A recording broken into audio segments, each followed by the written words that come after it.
Vous aussi, ça vous rappelle des souvenirs? Ce printemps 2020 où tout le monde découvre ou redécouvre Zoom.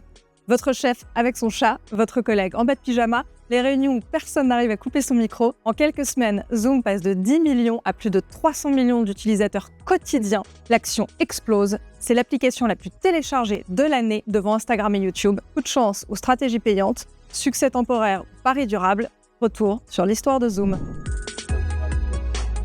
Dès demain, midi, et pour 15 jours au moins, nos déplacements seront très fortement réduits. 11 mars 2020, l'OMS déclare la pandémie. Les confinements s'enchaînent. Du jour au lendemain, des centaines de millions de personnes doivent télétravailler. Tout le monde se retrouve alors sur la plateforme de visioconférence Zoom. 10 millions d'utilisateurs en décembre 2019, 300 millions en avril 2020. On compte 30 fois plus d'utilisateurs en l'espace de 4 mois seulement. C'est un raz-de-marée, un phénomène culturel. Tu fais un Zoom devient une expression courante. L'entreprise entre dans le langage courant. École, apéro, yoga, mariage et même conseil des ministres. Comme le dit le New York Times, notre vie entière est sur Zoom.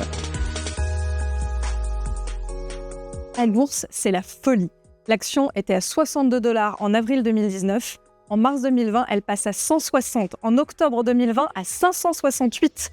La valorisation atteint 100 milliards de dollars, 10 fois plus que 10 mois plus tôt. Il faut dire que les résultats sont exceptionnels. Zoom annonce en décembre 2020 un bond de son chiffre d'affaires de 367% sur un an, de 330 millions en 2019 à plus de 2,6 milliards en 2021. Sacré effet confinement. Pour comprendre Zoom, il faut comprendre son créateur, Eric Yuan. Si je vous dis qu'il a demandé 8 fois son visa pour les États-Unis avant de réussir, ça vous donne une idée de la persévérance du bonhomme. Eric Yuan, c'est un ingénieur chinois qui débarque en Californie en 1997. Il rejoint Webex, une start-up de visioconférence. Après son rachat par Cisco, il grimpe les échelons jusqu'à devenir vice-président. Mais ça lui va pas. Son constat ? Je n'ai pas vu un seul utilisateur heureux cette année. Il démissionne, il veut tout reprendre à zéro. Il a 41 ans. Le problème des outils de l'époque, c'est qu'ils sont construits sur d'anciennes technologies, ils plantent régulièrement. Yuan, lui, il veut offrir une solution différente, super simple d'utilisation, basée sur le cloud et qui fonctionne même avec une connexion moyenne. Yuan lève 160 millions de dollars pour monter son entreprise, pas énorme comparé aux 1,5 milliard de Pinterest à la même époque. Sa stratégie, c'est un modèle freemium. C'est gratuit, mais limité à 40 minutes. Si vous voulez plus, vous payez. Les grandes entreprises accrochent. Uber, Wells Fargo, Gap, elles représentent un tiers du chiffre d'affaires en 2019. Et puis, il y a la carte chinoise. Yuan localise en Chine ses centres de recherche et développement. Ce sont 500 ingénieurs qui y travaillent, autrement dit, un tiers de ses effectifs. Et devinez quoi ? C'est bien meilleur marché qu'aux États-Unis. Un ingénieur en Chine coûte 2 à 3 fois moins cher que dans la Silicon Valley. Résultat, Zoom ne dépense que 10% de son chiffre d'affaires en R&D. Alors avec tout ça, Zoom devient rapidement rentable. Elle engrange 7,5 millions de dollars de bénéfices en 2018. C'est rarissime pour une start-up tech. Du coup, son entrée en bourse, elle ne passe pas inaperçue. Nous sommes en avril 2019. Le titre passe de 36 à 62 $ dès le premier jour. C'est du jamais vu depuis Twitter en 2013.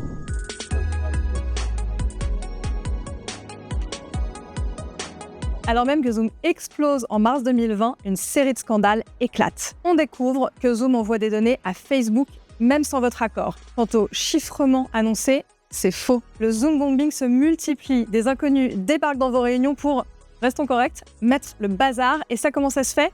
À l'époque, en fait, aucun mot de passe n'est obligatoire pour accéder aux réunions Zoom. La simplicité a un prix. Bref, tout ça prend de l'ampleur, le FBI lance une alerte et le procureur de New York ouvre une enquête. Mais Yuan ne compte pas rester sans rien faire. Il recrute l'ancien patron de la sécurité de Facebook, rachète une start-up spécialisée dans le chiffrement et les mots de passe deviennent obligatoires. Il y a un autre souci.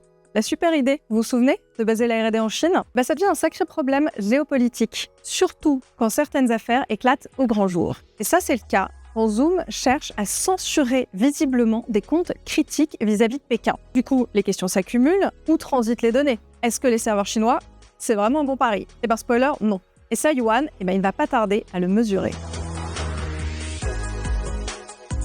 Yuan n'est pas du genre à baisser les bras. On l'a dit, il résout les problèmes de sécurité et il va même plus loin puisqu'en janvier 2021, Zoom lève 1,75 milliard de dollars pour passer à la vitesse supérieure et devenir une plateforme complète, pas juste de la visio. Zoom lance alors toute une série de nouveaux produits, Zoom Phone, Zoom Rooms. Et puis en juillet 2021, c'est le gros coup.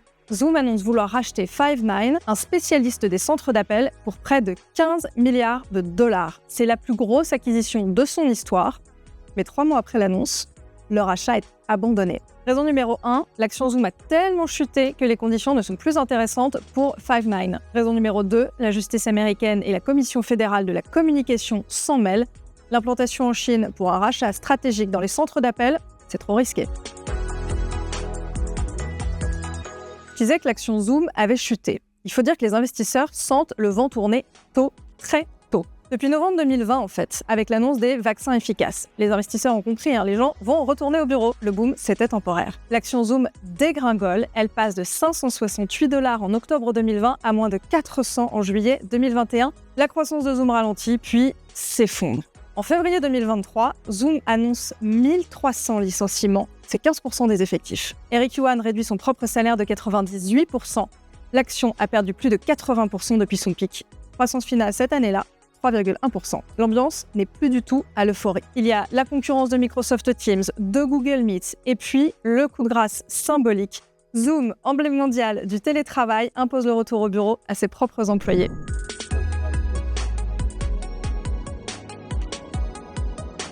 Bon, c'est pas la fête chez Zoom, mais c'est pas fini pour autant. Zoom cherche un nouveau souffle et se tourne vers l'IA. Elle s'associe avec OpenAI et lance AI Companion. L'idée, passer de l'outil pour faire des réunions à la plateforme IA qui vous aide à travailler. Et puis parallèlement, Zoom a diversifié ses produits. Zoom Phone pour la téléphonie d'entreprise, un centre de contact pour gérer les appels clients, WorkVivo pour animer la vie interne des entreprises.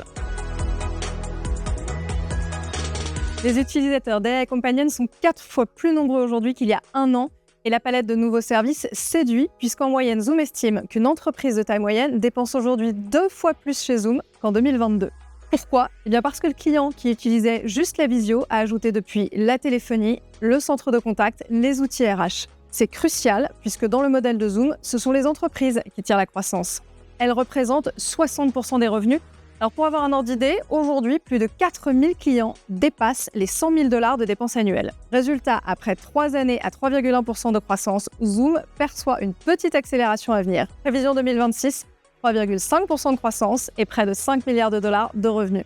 Et côté rentabilité, 40% de marge opérationnelle. De quoi être couronné meilleur élève du secteur. Comme quoi, gérer un succès inattendu, soudain et énorme, ce n'est pas une science exacte. Yuan a fait des erreurs, corrigé le tir et reconstruit sur des bases plus durables. Place désormais à la croissance organique, à la diversification produits et aux paris IA qui portent déjà leurs fruits. Reste à savoir si les investisseurs sont prêts à parier sur un deuxième acte.